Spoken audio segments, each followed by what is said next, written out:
जय श्री कृष्ण। नमस्कार दर्शक बंधु, माधव पवित्रवाणी राशिफल कार्यक्रम रे आपण मानकु स्वागत। मोर प्रिय दर्शक बंधु, मो गत अगस्ट मासर 12टी राशि मासिकिया राशिफल आपण मानक पाखरे उपस्थापना करितली। आज मु आपण मानक पाखकु सेप्टेम्बर मासर मकर राशि व्यक्तिंकर राशिफल विषय कार्यक्रम उपस्थापना करुछि। एई कार्यक्रम रे मोर प्रिय भाई भणी माने, मोर प्रिय गुरुजन माने, मोर प्रिय माँ मौसी माने समस्ते अति माने जहाँ को कहती नीरवता रक्षा करी किछि समय पाई ए कार्यक्रम को अनुध्यान करंतु।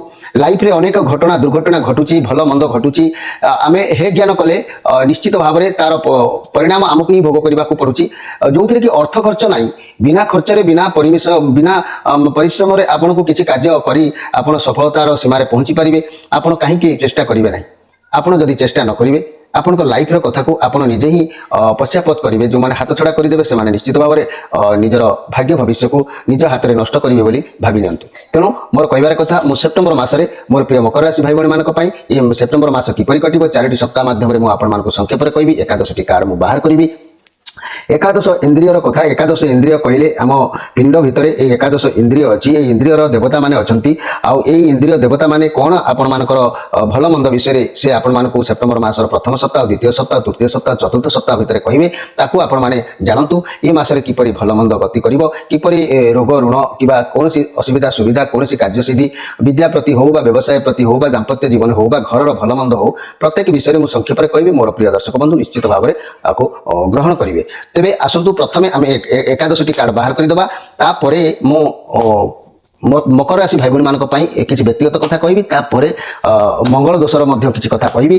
तापरे मु कार्ड विषय मध्य कहबी। तेबे आसंतु देखिबा जय श्री कृष्ण कोन आसुछि सेप्टेम्बर मासर मकर राशिकर वर्तमान स्थिति किपरि अछि। मकर राशि वर्तमान कि अवस्था अछंती से विषय टिके जानिबा। तापरे पुणी प्रथम मासर प्रथम सप्ताह विषय जानिबा। जय श्री कृष्ण।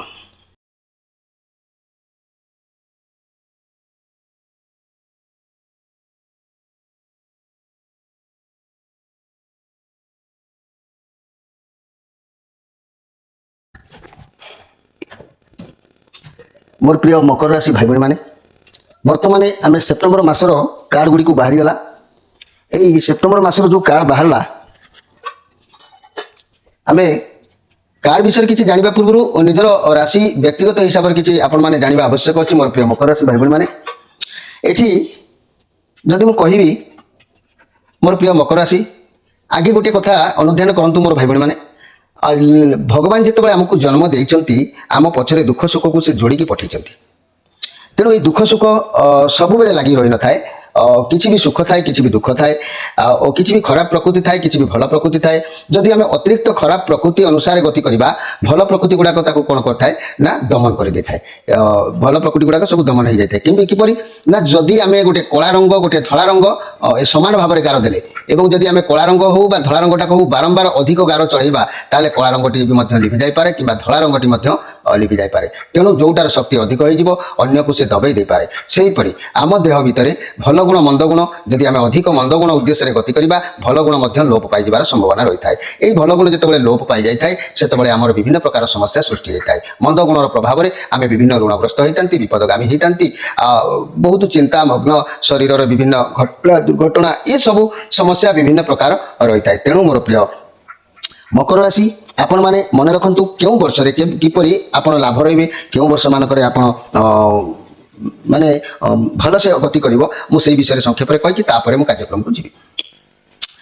मन रखंतु मोट उपरे 15 किंबा 16 वर्ष पर्यंत आउ 32 वर्ष रु फिर 50 वर्ष गोटे पर्यंत समय आपण पक्षरे अतीव सुखदायक समय निर्धारित करा जायछि। एई जो निर्धारित समय आपण रही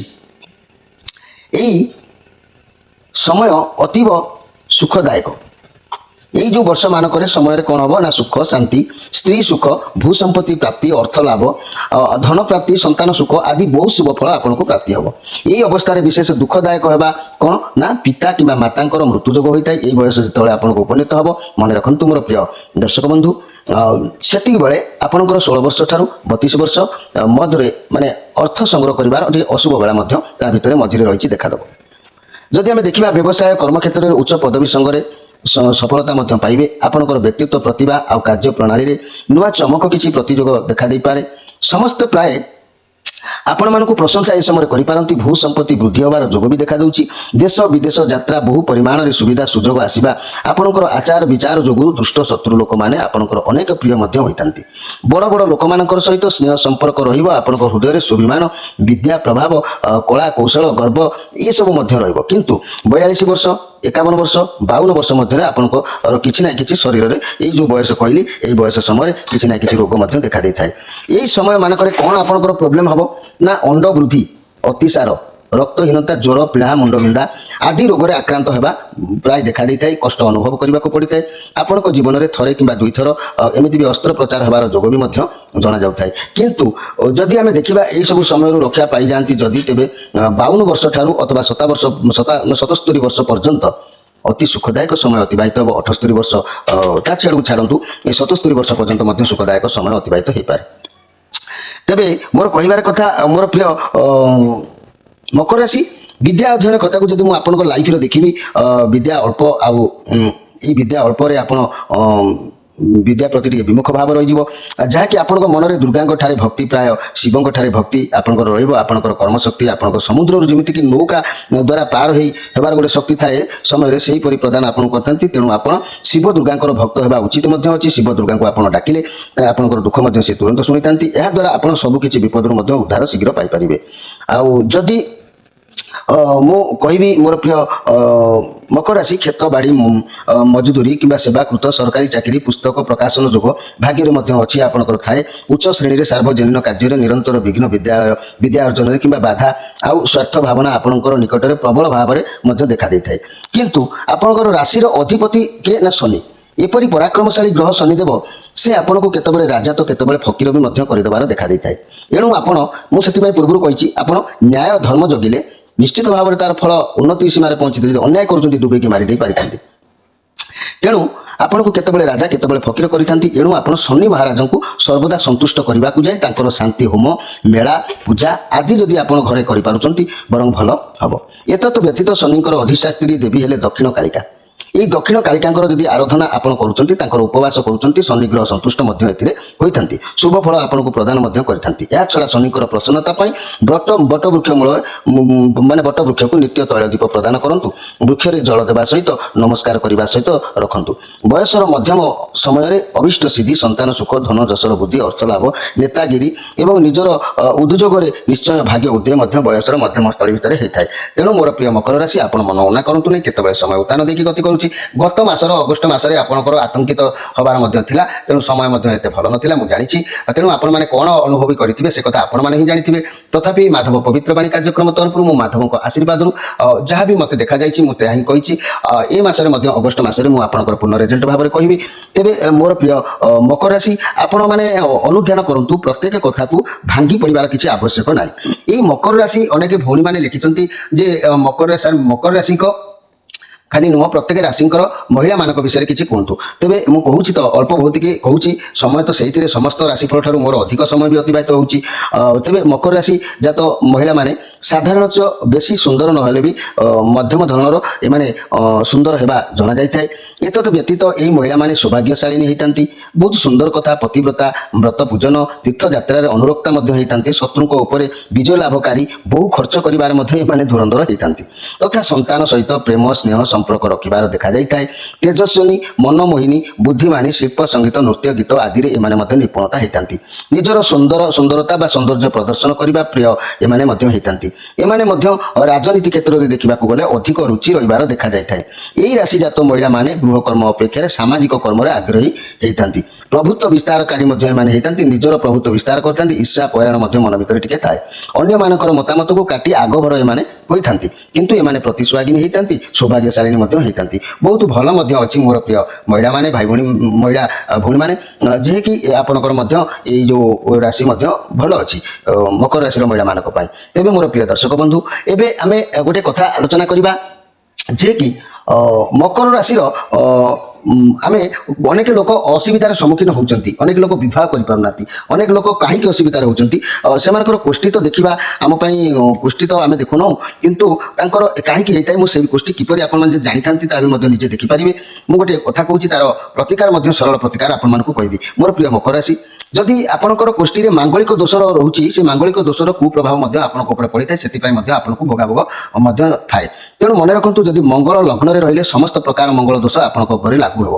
ଲଗ୍ନ ସ୍ଥାନରେ ମଙ୍ଗଳ ଥିଲେ କିମ୍ବା ମଙ୍ଗଳକୁ ଅର୍ଥାତ ଲଗ୍ନକର ଯଦି ଦୃଷ୍ଟି ରହୁଛି, ମନୁଷ୍ୟ ଭାରି ଜିଦଖୋର ପ୍ରକୃତିର ହୋଇଥାଏ।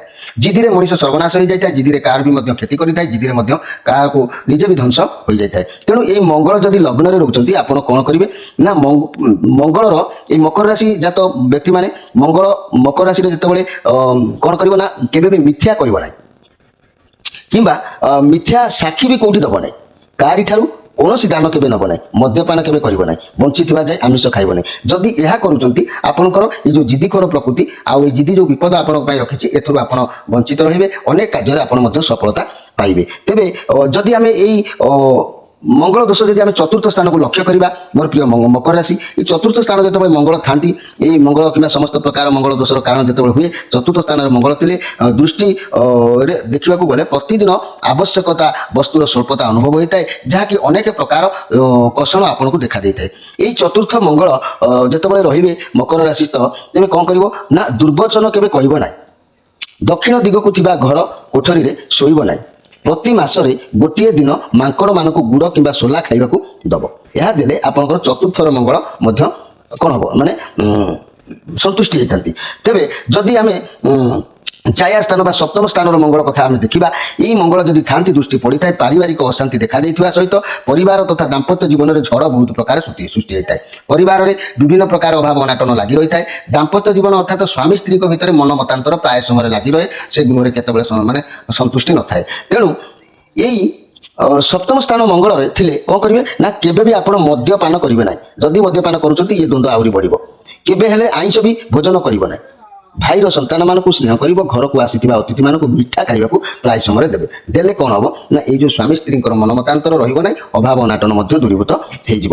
ତେବେ ଯଦି ଆମେ ଅଷ୍ଟମ ସ୍ଥାନ ମଙ୍ଗଳକୁ ଲକ୍ଷ୍ୟ କରିବା, এই ଯେଉଁ ଅଷ୍ଟମ ସ୍ଥାନରେ ଯେତେବେଳେ ମଙ୍ଗଳ ରହୁଛନ୍ତି, ଦୃଷ୍ଟି ପଡ଼ିଲେ କ'ଣ ପରିବାରରେ ବହୁତ ଚିନ୍ତା ସଦାବେଳେ ଲାଗି ରହିବ। ଯେତେ ଅର୍ଜନ କଲେ ମଧ୍ୟ ଚିନ୍ତା ପିଛା ଛାଡ଼ିବ ନାହିଁ। ଜୀବନରେ ବହୁତ ଦୁଃଖ ଭୋଗ କରିବାକୁ ପଡ଼ିବ। ଯେତେ ଆପଣ କରନ୍ତୁ ନା କାହିଁକି, ଆପଣଙ୍କୁ ଦୁଃଖ କେବେ ଛାଡ଼ିକି ଯିବ ନାହିଁ। ତେଣୁ এই ଯେଉଁ ଅଷ୍ଟମ ମଙ୍ଗଳ ଯେତେବେଳେ ରହିବେ, ମନେ ରଖିଥାନ୍ତୁ, ଯଦି ଏଭଳିଆ ଘଟୁଛି ତାହେଲେ ଆପଣ କ'ଣ କରିବେ ନା ବିଧବା ସ୍ତ୍ରୀମାନଙ୍କୁ ସାହାଯ୍ୟ କରିବେ। କଣା କାଳିଆ ନିଃସନ୍ତାନ ବ୍ୟକ୍ତିଙ୍କ ସହିତ କେବେ ବି ସମ୍ପର୍କ ରଖିବ ନାହିଁ। ଦକ୍ଷିଣ ଦିଗକୁ ଥିବା ଦ୍ୱାର କୋଠରୀରେ କେବେ ବି ଶୟନ କରିବ ନାହିଁ। ଯଦି ସେଭଳିଆ ଘର ଥାଏ ତାହେଲେ ଅନ୍ୟମାନେ ବରଂ ଶୋଇବେ, ଆପଣ କିନ୍ତୁ ଶୋଇବେ ନାହିଁ।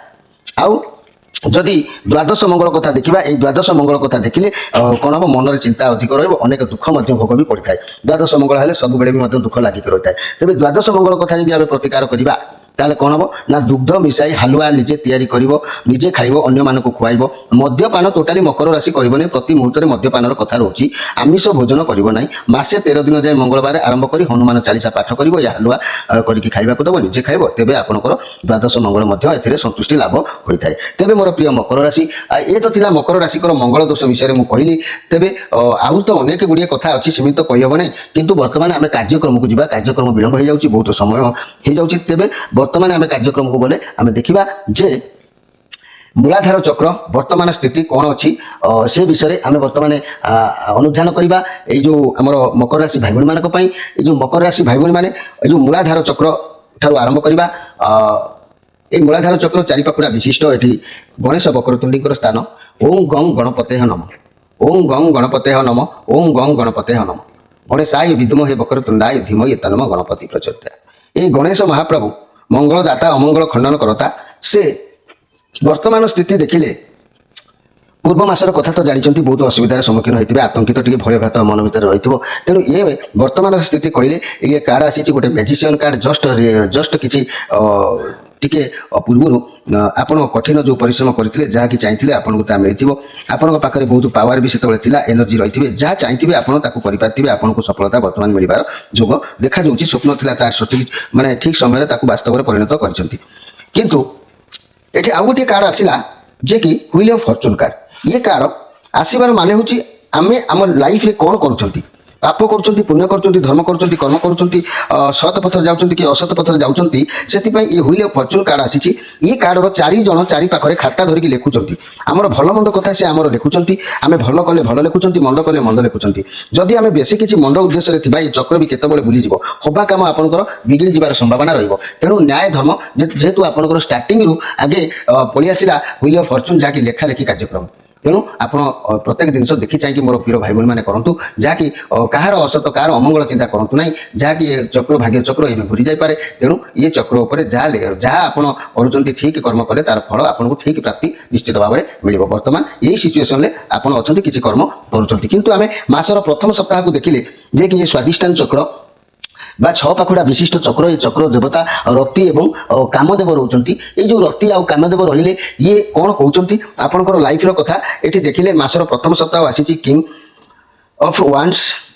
ଇଏ ଆପଣଙ୍କ ସମୟ ଅନୁସାରେ, ଏଠି ସମୟ ଚାଲିଛି, ସମୟ ଚକ୍ର ଏଠି କହୁଛି ଯେ କି ସମୟ ଅନୁସାରେ ନିଜକୁ ପରିବର୍ତ୍ତନ କରିବେ। ବର୍ତ୍ତମାନ ପ୍ରଥମ ସପ୍ତାହ ଆପଣଙ୍କୁ ଭଲ ଭାବେ ଜଣାଅଛି କେତେବେଳେ କ'ଣ କରିବେ, କ'ଣ କରିବେ ନାହିଁ, ଲୋକମାନଙ୍କ ଠାରୁ କ'ଣ ସାହାଯ୍ୟ ହାସଲ କରିବା ଆପଣଙ୍କୁ ବହୁତ ଭଲ ଭାବରେ ଏ କାର୍ଡ଼ କହୁଛି, ଜଣା ବି ଅଛି। ଆପଣ ଏ ମାସରେ ବହୁତ ଏନର୍ଜେଟିକ୍ ରହିବେ, ମୌଜ ମଜଲିସ୍ କରିବେ ମଝିରେ ମଝିରେ, କାରଣ ଆପଣ ମନ ମୌଜରେ ବି ମାହିର ଅଟନ୍ତି। ଏ ଦେଖ କେତେ ଗୋଟେ ଖୁସିର କଥା, ଏଠି ଷ୍ଟାର୍ଟିଂରୁ କହୁଛି ମୌଜ, ଏଠି ମୌଜ ଅଛି, କିନ୍ତୁ ଏଠି ଲାଷ୍ଟ ଏଣ୍ଡରେ ମାସ ଲାଷ୍ଟକୁ ବି ସେଇ ମୌଜ। ଏ 3 ଅଫ୍ କପ୍ସ ଇଏ ବି ମଧ୍ୟ ମୌଜ କାର୍ଡ଼ ଅଛି। ବହୁତ ମାନେ ଯାହା ହଉ ମଣିଷ ଜୀବନରେ ବହୁତ ପ୍ରକାର କିଛି କରିବାକୁ ପଡ଼ିଥାଏ, କିନ୍ତୁ ମଝିରେ ମଝିରେ ଖୁସି ରହିଲେ ସବୁକିଛି ମନ ଭିତରୁ ବାହାରି ଯାଇଥାଏ। ଯାହା ବି ହଉ ଆପଣ କୁଆଡ଼େ ବି ବୁଲିବାକୁ ଯାଇପାରନ୍ତି। ଯଦି ମିଡ଼ିଆ ଫିଲ୍ଡରେ ମୋର ପ୍ରିୟ ଭାଇ ଭଉଣୀମାନେ କାମ କରୁଛନ୍ତି ତାହେଲେ ଆପଣଙ୍କୁ ଭଲ ସଫଳତା ଏ କାର୍ଡ଼ କହୁଛି ବର୍ତ୍ତମାନ ମିଳିବ, ଆଗକୁ ବଢ଼ିପାରିବେ। ଇଏ ବହୁତ ପଜିଟିଭ କାର୍ଡ଼ ଅଛି, ବହୁତ ଏନର୍ଜି ଆପଣଙ୍କ ହାତରେ ରହିବ। ଯେଉଁମାନେ ଇଣ୍ଡଷ୍ଟ୍ରିଆଲ ମାଧ୍ୟମରେ କାମ କରୁଛନ୍ତି କିମ୍ବା ଫିଲ୍ମ ଇଣ୍ଡଷ୍ଟ୍ରିରେ କାମ କରୁଛନ୍ତି ସେମାନଙ୍କ ପାଇଁ ବି ମଧ୍ୟ ସମୟ ଭଲ ରହିବ। ଦାମ୍ପତ୍ୟ ଜୀବନ ଭଲ ଅଛି, ଲଭ୍ ରିଲେସନ୍ ଆଗକୁ ବଢ଼ିବାର ସୁଯୋଗ ରହୁଛି। ବ୍ୟବସାୟୀମାନେ ବାକି ଟଙ୍କା ଆଦାୟ କରିପାରିବେ, ଛାତ୍ରଛାତ୍ରୀମାନେ ବୁଦ୍ଧିମାନର କାର୍ଯ୍ୟ କରିବେ। ତେଣୁ ଯାହା ହଉ ମାସର ପ୍ରଥମ ସପ୍ତାହ ଯିଏକି ଭଲ କାର୍ଡ଼ ଆସିଛି, ଭଲ ଲାଗିଲା, ଭଲ ଉଦ୍ଦେଶ୍ୟ ବି ଅଛି ଏ କାର୍ଡ଼ କିଙ୍ଗ ଅଫ୍ ୱାଣ୍ଡସ୍। ଏଠି ଦ୍ୱିତୀୟ ମାସର ପୁଣି ସେଇ ଗୋଟେ ସପ୍ତାହ କହିଲେ 7 ଦିନ, 7 ଦିନରୁ ଇଏ 3 ଦିନ କି 4 ଦିନ ପାୱାର ରହିଲା ପରେ ଆଉ ଗୋଟେ କାର୍ଡ଼ ଆସୁଛି। ସେ କାର୍ଡ଼ ଆସିଛି କ'ଣ ନା 5 ଅଫ୍ ପେଣ୍ଟାକ୍ଲସ୍। ଇଏ ଆପଣଙ୍କ ହାତରୁ କିଛି ଅର୍ଥ ସ୍ୱାସ୍ଥ୍ୟ ସମସ୍ୟା ପାଇଁ ଖର୍ଚ୍ଚ ଦେଖାଯାଉଛି। ଆପଣ ଚିନ୍ତାଗ୍ରସ୍ତ ଟିକେ ଦେଖାଯାଉଛନ୍ତି, ଉଦାସନରେ ରହିପାରନ୍ତି, ସ୍ୱାସ୍ଥ୍ୟ ସମସ୍ୟାକୁ ନେଇ ହେଉ ବା ଅର୍ଥ ଅଭାବକୁ ନେଇ ହେଉ, ବହୁତ ଦୁଃଖିତ ଟିକେ ମନ କାର୍ଡ଼ କହୁଛି ରହିବେ। ନେଗେଟିଭ୍ କାର୍ଡ଼ ଆସିଛି, ଯେହେତୁ ଏଠି ପଜିଟିଭ୍ ଆଉ ନେଗେଟିଭ୍। ୟା ଭିତରୁ ବଡ଼ ଯାହାର ଅଧିକ ହେବ ସେ ଆଡ଼କୁ ଟାଣିବ। ପାପ ଯଦି ଅଧିକ ହୁଏ ପୁଣ୍ୟକୁ ଧ୍ୱଂସ କରିବ, ପୁଣ୍ୟ ଯଦି ଅଧିକ ହୁଏ ପାପକୁ ଧ୍ୱଂସ କରିବ। ତେଣୁ ଏଠି ବି ମଧ୍ୟ ସେ ନେଗେଟିଭ୍ କାର୍ଡ଼ ଆସିଛି। ଈଶ୍ୱରଙ୍କ ଉପରେ ସବୁକିଛି ଆପଣ ଛାଡ଼ନ୍ତୁ। ଏଠି ଲେଖାଯାଉଛି ନ୍ୟାୟ ଅନ୍ୟାୟ ଭାବରେ ଈଶ୍ୱରଙ୍କୁ ହାତ ଟେକି ଦିଅନ୍ତୁ, ଦେଖିବେ ନିଶ୍ଚିତ ଭାବରେ ଆପଣଙ୍କର କିଛି ନା କିଛି ପରିବର୍ତ୍ତନ ଦେଖାଦେବ। ଘର ପରିବାର ଦାମ୍ପତ୍ୟ ଜୀବନ ଟିକେ ଚିନ୍ତାଗ୍ରସ୍ତ ରହିବାର ଯୋଗ ବି ମଧ୍ୟ ଟିକେ ଦେଖାଯାଉଛି। ତେଣୁ ଏଇ ଯେଉଁ ଯାହାକି ଆଶ୍ୱିନ ମାସ, ପ୍ରକୃତ କହିବାକୁ ଗଲେ ସେପ୍ଟେମ୍ବର ମାସ 1 ତାରିଖ ନୁହେଁ 14 ତାରିଖରୁ କିନ୍ତୁ ଆପଣଙ୍କୁ ପ୍ରଭାବ ପଡ଼ିବ। 14 ତାରିଖ ଠାରୁ ଆପଣ କ'ଣ କରିବେ, କିନ୍ତୁ ରାଶିର ପ୍ରଭାବ କିନ୍ତୁ ଆପଣଙ୍କ ଉପରେ ପଡ଼ିବ। ଆପଣ 1 ତାରିଖକୁ ଯଦି ଧରୁଛନ୍ତି କିନ୍ତୁ ସେଇଟା ଠିକ୍ ହୋଇପାରେ ନ ହୋଇପାରେ, ଆପଣମାନେ ମିଳେଇବେ। କିନ୍ତୁ ଓଡ଼ିଆର ପାଞ୍ଜି ଅନୁସାରେ ଆମେ ଦେଖିବାକୁ ଗଲେ 14-15 ତାରିଖ ବେଳକୁ ଆପଣଙ୍କର ପ୍ରଭାବ ଆଶ୍ୱିନ ମାସର କଥା ମ୍ୟାନେଜମେଣ୍ଟ ହେଇଥାଏ। ତଥାପି ଆମେ ସେପ୍ଟେମ୍ବର ମାସ 1 କଥା କହିଲେ, ଯାହାକି ଭଲ ମନ୍ଦ ଭିତରେ ସମୟଟି ଅତିବାହିତ କରୁଛି।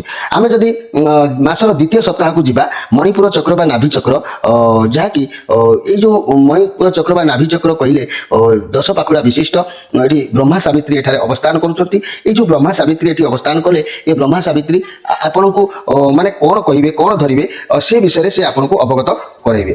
ତେବେ ମୋର ପ୍ରିୟ ଦର୍ଶକ ବନ୍ଧୁ, ଆପଣମାନେ ମନେ ରଖନ୍ତୁ ଏଇ ଯେଉଁ ମାସର ଦ୍ୱିତୀୟ ସପ୍ତାହରେ ଏଇ ଯେଉଁ କାର୍ଡ଼ ଆସିଛି ଯେ କି 2 ଅଫ୍ ପେଣ୍ଟାକ୍ଲସ୍ କାର୍ଡ଼। ଇଏ 2 ଅଫ୍ ପେଣ୍ଟାକ୍ଲସ୍ କାର୍ଡ଼ କହିଲେ ଏ କାର୍ଡ଼ କହୁଛି ଯେ କି ଆପଣଙ୍କର ମନର ଦ୍ୱନ୍ଦ୍ୱକୁ ବୁଝୁଛି, ଆପଣଙ୍କ ଉପରେ ବହୁତ ରେସ୍ପନ୍ସିବିଲିଟି ଅଛି, ଆପଣ ବହୁତ କିଛି କରିବାକୁ ଚାହୁଁଛନ୍ତି, ଆପଣ ସବୁ ସମସ୍ୟାକୁ ବାଲାନ୍ସ କରିବାକୁ ଚେଷ୍ଟା କରୁଛନ୍ତି।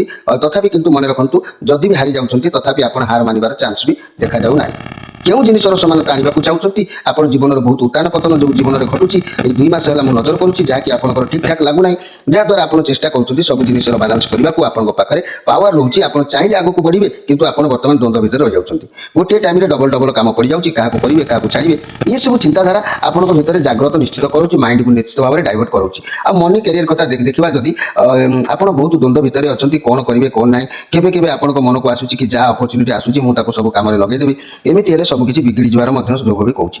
ତେଣୁ ସ୍ୱାସ୍ଥ୍ୟ କଥା ଦେଖିଲେ ଆପଣଙ୍କର ସ୍ୱାସ୍ଥ୍ୟ ପୁରା ଧ୍ୟାନ ପୁରା କ୍ୟାରିୟର ଉପରେ ରହୁଛି, ଯାହାଫଳରେ କି ସ୍ୱାସ୍ଥ୍ୟ ପ୍ରତି ଆପଣଙ୍କର ନଜର ବି ଏଠି ରହୁନି। ଏଠି ତ ସ୍ୱାସ୍ଥ୍ୟ ଖରାପ କହିଲା, ଏଠି ବି ସ୍ୱାସ୍ଥ୍ୟ ପ୍ରତି ନଜର ରହୁନି। ଆପଣ ଲକ୍ଷ୍ୟରେ ଅଛନ୍ତି କିପରି ଆପଣଙ୍କର ଲକ୍ଷ୍ୟ ପୂରଣ କରିବେ, କେଉଁଠୁ କ'ଣ ଆୟ କରିବେ, ଏସବୁ ସମ୍ପର୍କରେ ଆପଣଙ୍କର ମତି ଚାଲୁଛି। ତେବେ ଏଇ ମାସର ଦ୍ୱିତୀୟ ସପ୍ତାହର ଦ୍ୱିତୀୟ କାର୍ଡ଼ଟି ମଧ୍ୟ ଗୋଟେ ଅଛି। ସେ କାର୍ଡ଼ କ'ଣ କହୁଛି ନା ପେଜ୍ ଅଫ୍ ସୋର୍ଟସ୍ କାର୍ଡ଼। ଆପଣ ସାବଧାନରେ ରୁହନ୍ତୁ, ଧୈର୍ଯ୍ୟର ସହିତ ରୁହନ୍ତୁ, କିନ୍ତୁ ସାବଧାନରେ ରୁହନ୍ତୁ, କିନ୍ତୁ ଧୈର୍ଯ୍ୟର ସହିତ ରୁହନ୍ତୁ। କିଛି କରିବା ପୂର୍ବରୁ ଭାବି ଚିନ୍ତିକି କାର୍ଯ୍ୟ କରନ୍ତୁ। ଅଯଥା କାହା ସହିତ ପାଟି ଦ୍ୱନ୍ଦ କଳି ଝଗଡ଼ା ଏସବୁରେ ପସନ୍ତୁ ନାହିଁ। ଯେହେତୁ ଆପଣଙ୍କୁ ଜାଣୁଛନ୍ତି ସମୟ ଠିକ୍ ନାହିଁ, ପସନ୍ତୁ ନାହିଁ। କାରଣ ଏମିତି ବି କାମରେ ରାଗିକି କ'ଣ କହିଦେବେ ଯାହା ପାଇଁ ପୁଣି ଆପଣଙ୍କୁ ପଛରେ ଭାବିବାକୁ ପଡ଼ିବ। ତେଣୁ ସେ ସବୁରୁ ଦୂରେଇ ରୁହନ୍ତୁ। କୌଣସି ଯୋଜନାବଦ୍ଧ ମଧ୍ୟ ଅଛନ୍ତି। ଲଭ୍ ରିଲେସନ୍ ଅଯଥା ଝଗଡ଼ା ପାଟି ତୁଣ୍ଡ ସିଙ୍ଗଲ ଯଦି ଅଛନ୍ତି ରିଲେସନସିପ୍ରେ ଆସିବା ପାଇଁ ସମୟ ଆଦୌ ଠିକ୍ ରହୁନାହିଁ। ତେଣୁ ମନି ଏବଂ କ୍ୟାରିୟର କ୍ଷେତ୍ରରେ ଦେଖିଲେ ସଫଳତା ଆପଣଙ୍କୁ ମିଳିବ। ଅଲଗା କ୍ଷେତ୍ରରେ ଅବଶ୍ୟ ପ୍ରୋବ୍ଲେମ୍ ଦେଖାଦେଲେ ମଧ୍ୟ କିନ୍ତୁ ମନି ଆଉ କ୍ୟାରିୟର କ୍ଷେତ୍ରରେ ସଫଳତା ମିଳିବ। ଚାକିରି କିମ୍ବା ଇଣ୍ଟରଭ୍ୟୁ ଫଳାଫଳକୁ ଯେଉଁମାନେ ଅପେକ୍ଷା କରିଛନ୍ତି ତେବେ ଏ ମଧ୍ୟ ଭଲ ରହିବ। ଟିକେ ଲେଟ୍ରେ ହେବ ଅବଶ୍ୟ, କିନ୍ତୁ ଭଲ ରହିବ। ଅନ୍ୟ ଦିଗରେ ଦେଖିଲେ ଖରାପ ଅଛି। ଫାଇନାନ୍ସିଆଲ କ୍ଷେତ୍ରରେ କେୟାରଫୁଲ ଟିକେ ରହିବା ଆବଶ୍ୟକ ଅଛି। କିନ୍ତୁ ଟଙ୍କା ରୋଜଗାର କରିପାରିବେ। ଚାକିରି ମଧ୍ୟ ଯୋଗାଯୋଗର ମଧ୍ୟ ଭଲ ଦେଖାଯାଉଛି। ସଫଳତା ମଧ୍ୟ ଦେଖାଯାଉଛି। ଏ ଭଲ ମନ୍ଦ ଭିତରେ ଏ ବି ମଧ୍ୟ ଗତି କରୁଛି। ତେବେ ମୋର ପ୍ରିୟ ମକର ରାଶି, ଆମେ ପ୍ରଥମ ମାସର ପ୍ରଥମ ସପ୍ତାହ ବା ମାସର ସଂକ୍ରାନ୍ତି ଠାରୁ ଦେଖିଲେ ବି ମଧ୍ୟ ପ୍ରଥମ ସପ୍ତାହ 1 ତାରିଖ ଠାରୁ ଦେଖିଲେ ମଧ୍ୟ ପ୍ରଥମ ସପ୍ତାହ ଆପଣଙ୍କ ଉଦ୍ଦେଶ୍ୟରେ କିନ୍ତୁ ଭଲ ମନ୍ଦ ଭିତରେ ଗତି କରୁଛି। ଏଠି ଆମେ ଯଦି ମାସର ତୃତୀୟ ସପ୍ତାହକୁ ଲକ୍ଷ୍ୟ କରିବା, ଅନାହତ ଚକ୍ର ହୃଦୟସ୍ଥଳର ଚକ୍ର ଥିବା ଦ୍ୱାଦଶ ଦଳ ବିଶିଷ୍ଟ ଚକ୍ର, ଏଠି ଦେବତା ଲକ୍ଷ୍ମୀ ନାରାୟଣ ଅବସ୍ଥାନ କରୁଛନ୍ତି। ତେଣୁ ଏଠି ବି ମଧ୍ୟ କ'ଣ ଆସିଛି ଆମେ ଦେଖିଲେ 3 ଅଫ୍ ସୋର୍ଟସ୍। ଆପଣଙ୍କ ସହ କେହି ବିଶ୍ୱାସଘାତକ କରିପାରେ। କୌଣସି ବ୍ୟକ୍ତି ଆପଣଙ୍କ ସହ ବିଶ୍ୱାସଘାତକ କରିପାରେ। ଆପଣଙ୍କ ଗଭୀର ଚିନ୍ତାରେ ବି ଆପଣ ଏଠି ରହିପାରନ୍ତି। କାହା ସହ ଭୁଲ ବୁଝାମଣା ମଧ୍ୟ ଏ ମାସରେ ହେଇପାରେ।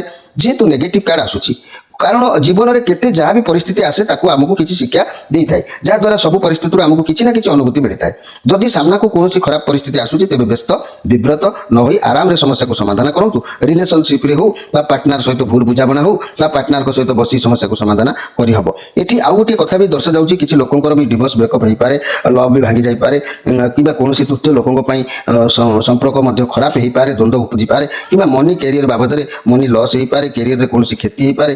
ଇଏ ସବୁ ମଧ୍ୟ ଇଏ କାର୍ଡ ପ୍ରମାଣ କରୁଛି। ଏଠି ତୃତୀୟ ସପ୍ତାହ କଥା ଦେଖିଲେ ଇଏ କାର୍ଡ ଏଠି ପ୍ରମାଣ କରୁଛି। କିନ୍ତୁ ସେଇ ତୃତୀୟ ସପ୍ତାହର ଆଉ ଗୋଟିଏ କାର୍ଡ ଆସିଛି ଦ ଲଭର କାର୍ଡ। ଏଠି ସବୁ ଦୁଃଖ ସୁଖ ଭିତରେ ଏଠି ପ୍ରେମର ପ୍ରଭାବ ଅଧିକ ହେଇଯାଉଛି। ଆପଣ ନିଜ ଉପରେ ବହୁତ ଅଧିକ କାମ କରିବେ। ଆପଣଙ୍କ ମାଇଣ୍ଡ ମନ ସବୁ ବାଲାନ୍ସରେ ଏ କାର୍ଡ କହୁଛି ରହିବ। ଆପଣ ବୁଝିପାରିବେ ଆପଣଙ୍କ ଜୀବନର ମୂଲ୍ୟ କ'ଣ କରିବା ଉଚିତ ଅନୁଚିତ ଆପଣ ସତ୍ୟ ରଖିବେ, ତେବେ ଆପଣ ଠିକ୍ ଡିସିସନ୍ ନେଇପାରିବେ। ପ୍ରଥମେ ଆପଣଙ୍କୁ ଲାଗିବ ଯେଉଁ କାମ ଆରମ୍ଭ କରୁଛନ୍ତି ତେବେ ତାର ରାସ୍ତା ହୁଏତ ଆପଣଙ୍କ ପାଇଁ କଠିନ ହୋଇପାରେ, କିନ୍ତୁ ମୋ ଦ୍ୱାରା ହେବ କି ନାହିଁ ଏସବୁ ମନକୁ ଆସିବ। କିନ୍ତୁ ଆପଣ ଯେମିତି ଗୋଟେ କାମ ବା ନିର୍ଦ୍ଦିଷ୍ଟ ସ୍ଥଳୀରେ ପହଞ୍ଚିଯିବେ ଦେଖିବେ ଆପଣଙ୍କୁ ଠିକ୍ ରାସ୍ତା ମିଳିଯିବ। ଆଉ ଛୋଟ ଛୋଟ ଲକ୍ଷ୍ୟ କରି ଆଗକୁ ବଢ଼ିବେ, ସଫଳତା ମଧ୍ୟ ଆପଣଙ୍କୁ ମିଳିବ। କାର୍ଯ୍ୟକ୍ଷେତ୍ରରେ ଦେଖିଲେ ସବୁ ଠିକଠାକ ରହିବ। ଆପଣ କିଛି ପରିବର୍ତ୍ତନ ଚାହିଁବେ, ଅଧିକ ବ୍ୟସ୍ତ ରହିବା ଆବଶ୍ୟକ ନାହିଁ। ବ୍ୟବସାୟକୁ ବଢ଼ାଇବା ପାଇଁ କାହା ସହ ମଧ୍ୟ ହାତ ମିଶାଇ ପାରନ୍ତି। ଏଠି ବି କହିବାକୁ ଗଲେ ବି ଭଲ ମନ୍ଦ ଭିତରେ ସମୟ ଅତିବାହିତ କରୁଛି। ତେଣୁ ମୋର ପ୍ରିୟ ମକର ରାଶି, ଏଠି ଭଲ ମନ୍ଦ, ଏଠି ବି ଭଲ ମନ୍ଦ, ଏଠି ବି ଭଲ ମନ୍ଦ ଭିତରେ ସମୟ ଅତିବାହିତ କରୁଛି। ଲଭ୍ ଉପରେ ଟିକେ ଫୋକସ୍ ଅଧିକ ଏଠି ରହିବ, ଛାଡ଼ନ୍ତୁ। କିନ୍ତୁ ମାସର ଶେଷ ସପ୍ତାହ ଶେଷ କାର୍ଡକୁ ଯଦି ଆମେ ନଜର କରିବା, ତେବେ ଏଇ ଶେଷ ସପ୍ତାହ ଶେଷ କାର୍ଡକୁ ଯଦି ମୁଁ ନଜର କରିବି, ଯାହାକି ମୋର ପ୍ରିୟ ଦର୍ଶକ ବନ୍ଧୁ, ଏଇ ଯେଉଁ ଶେଷ ସପ୍ତାହ କହିଲେ ଯାହାକି ବିଶୁଦ୍ଧ ଚକ୍ର, ଏ କଣ୍ଠ ଚକ୍ର, ଏ କଣ୍ଠ ଦେଶ ମୂଳରେ ଏହା ଅବସ୍ଥିତ। ଏ 16 ଦଳ ବିଶିଷ୍ଟ ପଦ୍ମ, ଏହାର ଯାହାକି ଶିବ ପାର୍ବତୀ ଏଠି ଅବସ୍ଥାନ କରିଛନ୍ତି। ଈଶ୍ୱର ପାର୍ବତୀ ସେ ଆପଣଙ୍କ ଲାଇଫରେ କହୁଛନ୍ତି ଯେ କି ନାଇଟ୍ ଅଫ୍ ପେଣ୍ଟାକ୍ଲସ୍। ଅବଶ୍ୟ ଏ କାର୍ଡ ଭଲ ଅଛି। ଆପଣ ଶାନ୍ତ ସ୍ୱଭାବ ଯୋଗୁଁ ଆପଣ ଆଗକୁ ବଢ଼ିବେ। କ୍ୟାରିୟର ରିଲେଟେଡ୍ କୌଣସି କାର୍ଯ୍ୟରେ ଆଗକୁ ବଢ଼ିବାର ଯୋଗ ବି କହୁଛି। କଠିନ ପରିଶ୍ରମ କରିବେ, ଧୈର୍ଯ୍ୟ ବି ରହିବ। ଇଏ ପଜିଟିଭ୍ କାର୍ଡ ଆସିଛି। ଆପଣ ଆପଣଙ୍କ କାର୍ଯ୍ୟକୁ ଏକାଗ୍ରତା ସହିତ କରିବେ, ନିଷ୍ଠାର ସହିତ କରିବେ ବୋଲି ଏଠି ପ୍ରମାଣ ଆସୁଛି। ସଫଳତା କିନ୍ତୁ ପ୍ରାପ୍ତି ହେବ। କିନ୍ତୁ ଅର୍ଥ ଏବଂ କ୍ୟାରିୟର ବାବଦରେ ଇଏ ଭଲ କାର୍ଡ। ଯଦି ବି ସ୍ୱାସ୍ଥ୍ୟ ସମସ୍ୟା ରହୁଛି ତା ମଧ୍ୟ ଦୂରେଇ ଯିବ। ଆପଣଙ୍କ ପକ୍ଷରେ ବ୍ୟାୟାମ କରନ୍ତୁ, ସ୍ୱାସ୍ଥ୍ୟ ଠିକ୍ ରହିବ। ଘର ପରିବାର ଦାମ୍ପତ୍ୟ ଜୀବନ ଦେଖିଲେ ଭଲ ରହିବ। ଲଭ୍ ରିଲେସନ୍ ଉତ୍ତମ ରହିବ। ବ୍ୟବସାୟୀମାନେ ବ୍ୟବସାୟ ପ୍ରତି ଯତ୍ନବାନ ରହିବେ। ଆପଣଙ୍କର ଶାନ୍ତ ସ୍ୱଭାବ ଯୋଗୁଁ ଏ ମାସରେ ଆଗକୁ ବଢ଼ିବେ। ଆପଣଙ୍କ ଲକ୍ଷ୍ୟସ୍ଥଳରେ ଆପଣଙ୍କର ଦାୟିତ୍ୱ ଭଲ ଭାବରେ ଜ୍ଞାତ ଅଛି। ଆପଣ କ୍ୟାରିୟର ରିଲେଟେଡ୍ କୌଣସି କାର୍ଯ୍ୟରେ ଆଗକୁ ବଢ଼ିପାରନ୍ତି। ଆପଣଙ୍କ ଆଶା ପୂରଣ ହେବାର ଯୋଗ ବି ଏ କାର୍ଡ କହୁଛି। ଆପଣଙ୍କ ପାଇଁ ଗ୍ରହମାନଙ୍କର ସପୋର୍ଟ ବି ରହିବ। ଏ ପଜିଟିଭ୍ କାର୍ଡ ଅଛି। ଆପଣ କାର୍ଯ୍ୟକୁ ଏକାଗ୍ରତା ସହିତ କରନ୍ତୁ। ଯେଉଁ କାର୍ଯ୍ୟ କରୁଛନ୍ତି ନା କାହିଁକି ତାକୁ ଏକାଗ୍ରତା ସହିତ କରନ୍ତୁ, ଆପଣଙ୍କୁ ସଫଳତା ନିଶ୍ଚିତ ଭାବରେ ମିଳିବ। ଏଠି ମାସର ଶେଷ କାର୍ଡଟି କହୁଛି ଯେ ବେଳେବେଳେ ମଣିଷକୁ ଲାଗୁଛି ଜୀବନରେ ଆଉ ବୋଧେ କିଛି ନାହିଁ, ସବୁ ବୋଧେ ସରିଗଲାଣି। ଏସବୁ ମନୋଭାବ ଆପଣଙ୍କ ଭିତରକୁ ଆସିବ। ସାଙ୍ଗମାନଙ୍କ ସହିତ ଜୀବନକୁ ଉପଭୋଗ କରିବେ। ଆପଣ କୌଣସି ଖୁସି ଖବର ଆପଣଙ୍କୁ ନିଶ୍ଚିତ ଭାବରେ ପ୍ରାପ୍ତି ହେବ। ଯେଉଁ କଷ୍ଟ ଗୁଡ଼ାକ ମାସ ସାରା ସହିଲେଣି ବା ଦୁଃଖ ସୁଖ ଭିତରେ ଗତି କରୁଛନ୍ତି, ମଝିଆ ଯେତିକ ବୁଡ଼ି ମରନ୍ତି ସେତିକ ନା।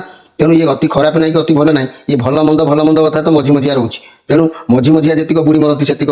ତେଣୁ ଇଏ ସେଇ ଟାଇପ୍ର କଥା ହେଲା ଯେ କି ଏଠି ବି ଭଲ କାର୍ଡ ଆସିଛି। ଏଠି ବି ମଧ୍ୟ ଅବଶ୍ୟ ଭଲ କାର୍ଡ ଆସିଛି। ଏ କାର୍ଡ କହୁଛି ସାଙ୍ଗମାନଙ୍କ ସହିତ ପାର୍ଟି କରନ୍ତୁ। କିଛି ଗୋଟେ କାର୍ଯ୍ୟକୁ ନେଇକି ଖୁସି ହେଇକି ଆପଣ ଖୁସିରେ ସାଙ୍ଗମାନଙ୍କ ସହିତ ପାର୍ଟି କରିପାରନ୍ତି ବା ନିଜେ ଖୁସି ହେଇପାରନ୍ତି।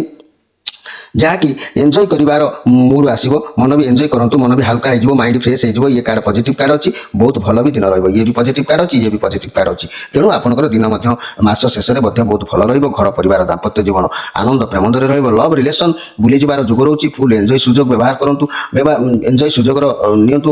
ଯାହାକି ବ୍ୟବସାୟୀ ମାନେ ଲାଭ ମଧ୍ୟ କରିବେ, ଲାଭର ଯୋଗ ବି ରହୁଛି। ଛାତ୍ରଛାତ୍ରୀମାନେ ଖେଳକୁଦରେ ନିଶ୍ଚିତ ଭାବରେ ମାତିବେ, ଏଥିରେ ସନ୍ଦେହ କରିବାର କିଛି ନାହିଁ। ଯଦି ଆମେ ଦେଖିବା, ଏ ତ ମାସର ପ୍ରଥମ ସପ୍ତାହ, ଦ୍ୱିତୀୟ ସପ୍ତାହ, ତୃତୀୟ ସପ୍ତାହ, ଚତୁର୍ଥ ସପ୍ତାହ ଅତିବାହିତ ହୋଇଗଲା, ବର୍ତ୍ତମାନର ସ୍ଥିତି ଅତିବାହିତ ହୋଇଗଲା।